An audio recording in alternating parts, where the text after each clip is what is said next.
Welcome to the Ultimate 180, the podcast for hardworking people like you who are ready to break free from exhaustion and create a life that actually feels good. If you're tired of spinning your wheels and want a simpler, gentler way to change your life without all the stress, the fear, the guilt, without adding more to your already overwhelming schedule, and without giving up everything you've already built, then you're in the right place. I'm your host, Christina Walker, and today we're changing the way you view rejection forever. Let's be real, rejection hurts. Whether it's from a client, a missed opportunity, feeling shut out, or something you were all in on, rejection just can make you feel like you want to quit. But what if it's not the setback you think it is? What if rejection is actually a sign that you're getting closer and is directing you to the fastest way to get something even better? In this episode, I'm breaking down how to turn rejection into one of your most powerful tools. So instead of stalling out, you can use it to gain momentum, to sharpen your focus, and accelerate you towards your goals. This small shift changes everything. So if you're tired of letting rejection get you down, this is the episode you've been waiting for. Get ready to see rejection in a whole new way that puts you back in control. Now, before we dive in, I just want to ask you a quick favor. If this episode sparks anything inside you, whether it's hope, inspiration, or even just a little nudge to think differently, take a quick second and hit that follow button. Why? Because every time you do, you're not only making sure that you never miss an episode, but you're also helping someone else who needs this message to find it too. And if something really hits home for you today, don't keep it to yourself. Screenshot it, share it on social. Tag me with your biggest takeaway because I absolutely love seeing your insights. And who knows, you might just be my next featured Ultimate 180 story. Oh, and if you're ready to even dive deeper, go grab my Stop Working Harder workbook. It's my free gift to you to help you take what you're learning here and start making real moves in your life. You'll become part of my VIP community where we take these conversations to the next level. And you don't have to do this alone because I've got you. All the links are in the show description below. So let's get started as we navigate change together, 1 degree at a time. Let's do this.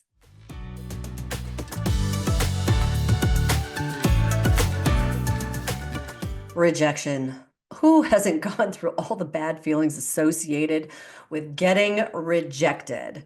It can really suck the life out of you. So instead of letting rejection shut you down, what if you knew how to use it to level you up? Because I'm going to walk you through some of the most powerful ways to rethink rejection, not just a stop sign, but as a stepping stone to move you towards something even better. This is how you take rejection and turn it into unstoppable progress, using every setback as proof that something greater is already on its way. And I honestly have about 8 tips when it comes to this whole rejection subject, but that's way too overwhelming. So today I'm just going to give you my top 3. So my very first top most important tip of all is that if you can start framing in your head that rejection is just feedback from your future success. Let me say that again. Rejection is feedback from your future success. So if you can realize that rejection isn't actually failure, it's just a data point. It's intel. It's not a good or a bad. And I think that's what happens in our head is we think, oh, rejection, it's bad. But if we can start associating it or disassociating it with being bad and it really just being neutral, it's not anything. It's like looking at, and I know I've talked about this before, it's like looking at a stick. We always think it's good or bad, and maybe it's not good or bad. It's just this or that. And so if we can think of it as, okay, that didn't work, but now I know something. I've got a data point. I've got a new data point. That didn't work. So what this no is telling you is about it's just not in alignment with moving you forward. And how beautiful is that? It's the universe, the whatever, is telling you, no, this is not where you're supposed to go. That is not in alignment. And maybe it feels like it was supposed to be, but it's not. And maybe it's just bad timing. Maybe it's the wrong direction, but there's something that's out of alignment right now. And so we have to start thinking, okay, well, what adjustments can we make to get to the next level instead? And if you move there quicker into saying, okay, that didn't work, it's just a data point, and you don't revel in that horrible feeling of, oh, I got rejected, and that horrible feeling of it, the quicker you're going to make change. And I think this is the most important part, the step one. It's really reframing the way you look at rejection itself. And I know that can be difficult and it's going to take some time. And it's great to share this message with others because they can help you along the way on your next time you get rejected. Because guess what? If you're going to become really successful or you're going to become that and be that person you've always wanted to be, it's going to take rejection because it's not a straight path to get there. And I know you know that, but rejection is going to be part of it. So if we can reframe it and not get that feeling of, oh, it's rejection in anything, whether it's relationships, business, doesn't matter what it is, that feeling of rejection can be really painful. And the quicker we can say, you know what? That just means it wasn't taking me in the right direction. The quicker we can say, okay, that didn't work. What's next? Or maybe it's bad timing, or maybe we just take a pause. Take a pause. So number two is really important. It's an important thing to think about is rejection actually protects you from wasting your time on the wrong things. And I know in the moment, it might not feel like that, but how awesome is that? That it's actually a protection of you going the wrong way up your mountain. Because if you were, and you know I love my mountain analogies, if you were going up a mountain, right? And we know it's not a straight line, you got to go around and over and through.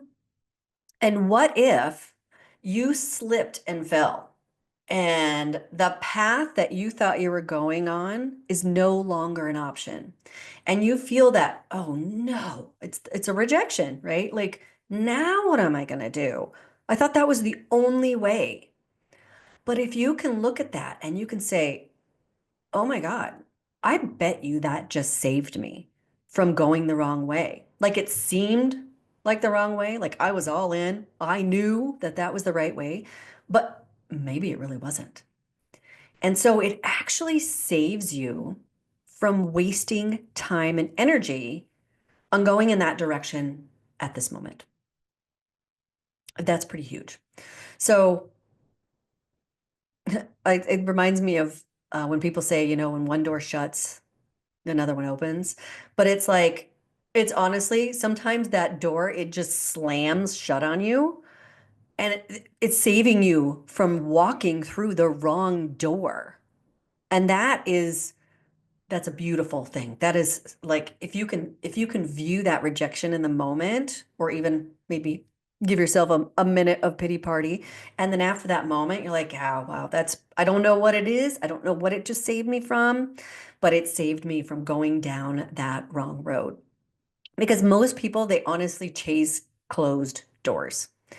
And that is it's sad to watch. And I'm sure you've witnessed it and you're thinking, oh my gosh, honey, he's not that into you. And they keep chasing him. And that's a closed door. And maybe something was bad was going to happen with that relationship. Maybe obviously that relationship wasn't going to end up anywhere, right? And you know it, but they don't know it.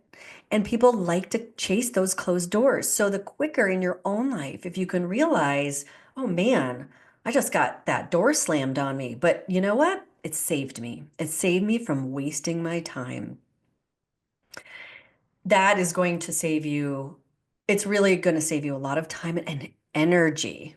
It's going to save you a lot of time and energy from pursuing something that wasn't even meant for your highest potential, because that next door, it's coming. But you've got to pivot, and the faster you pivot, the better it's going to be. And the quicker you are going to get to the level that you want to be at. And the third item I have to say about rejection is that the more that you can view rejection, the first two ways I pointed out, is that it sharpens your skills and your strategies for moving forward. And that's how you start to move forward quicker in life to get the things that you really want. That life that excites you is because the more you do it, it sharpens those skills. It sharpens those skills. You get faster. You start to be more strategic because you're noticing. You're noticing that these little rejections, or maybe even a big one, usually the big ones are because you really put it all into the wrong bucket. And that's okay. It's totally okay. But listen and notice, because that is when you can upgrade. That's the moment that you're able to upgrade, because it's really just the world saying, hey, refine this and come back. Rejection is refine this and come back.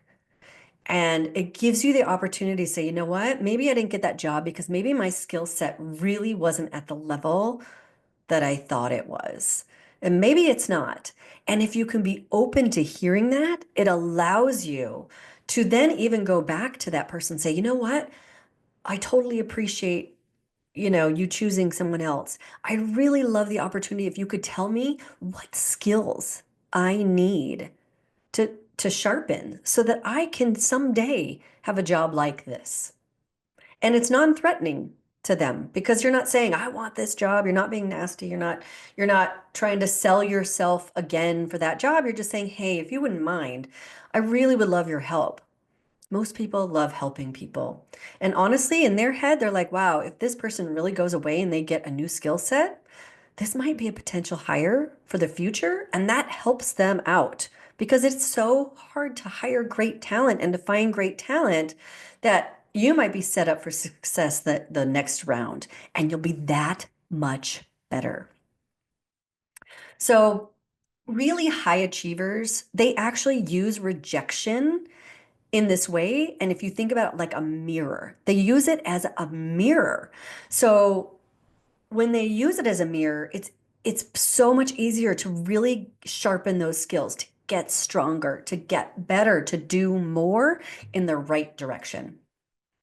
And the best way that you can use that tip of sharpening your skills is to focus on how you want to feel when you hear that yes. And the reason I say that is because that gives you a direction of where to go next. Because sometimes we get into that rejection and then we're like, well, now what? Now where do we go? So use that moment. Take that mirror and say, okay, I'm going to use this rejection as a mirror of what's going on right now. And how do I want to feel? If I've already gotten that yes, how do I feel? Because you know me and my radar, that opens up, instead of rejection closing us down and cutting off opportunities, it opens us up to hear and receive new opportunities that we didn't hear before. So when you get into that feeling place of, yeah, I got this. I got this job, or I found that relationship, or people love my new product online and I'm making sales beyond all belief, right? You get into that space and you feel it, and then you just sit there as you start to move forward out of that rejection and discover what you need to sharpen your skills on. That's when the magic's going to happen. So I'm going to stick with those three today. Like I said, I got a million of them, but I think these are the most important of how you can start viewing rejection differently and using it as a tool to accelerate your success, your happiness, and everything that you want in this life. So we've got, right? Rejection is just feedback. That's number one. It's just feedback from your future success. Remember, it's just a data point. Number two, it protects you from wasting your time on the wrong things. And number three, it allows you to sharpen your skills if you can view this in a mirror, and it sets you up for a strategy to move forward for future opportunity. So I want to thank you so much for joining me today. If this episode at all speaks to you in any way, please remember to hit that follow button and tag me on social with your biggest takeaway. If you'd like more information on how to incorporate these tips into your ultimate 180 experience, grab my free workbook and join my VIP group on ultimate180.com, and let's discover what's ultimately possible for you. You can catch all my episodes there on Spotify, on Apple, or wherever you listen to your shows.